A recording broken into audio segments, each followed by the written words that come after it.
السلام علیکم۔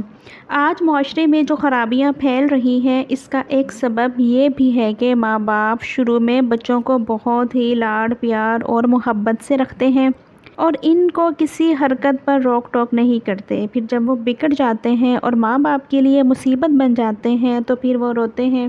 حضرت ابو ہریرہ رضی اللہ عنہ بیان کرتے ہیں، رسول اللہ صلی اللہ علیہ وآلہ وسلم نے فرمایا، ہر بچہ صحیح اسلامی فطرت پر پیدا ہوتا ہے، پھر اس کے والدین اس کو یہودی بنا دیتے ہیں، عیسائی بنا دیتے ہیں یا پھر پارسی بنا دیتے ہیں۔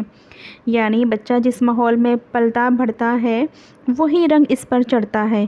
اس لیے بچوں کو بری صحبت سے بچانا سب سے زیادہ ضروری ہے۔ صرف بڑوں کا نیک اور اچھا ہونا معاشرے کو ہمیشہ صالح اور پاکیزہ نہیں رکھ سکتا۔ بڑے آج ہیں کل نہیں ہوں گے اور یہی بچے دنیا کے مالک ہوں گے۔ اگر یہ نیک اور صالح نہیں ہوں گے تو معاشرہ کبھی صالح اور پاکیزہ نہیں رہ سکتا۔ اس لیے جہاں تک ہو سکے بروں کی صحبت سے بچنا چاہیے اور نیک لوگوں کی صحبت اختیار کرنی چاہیے۔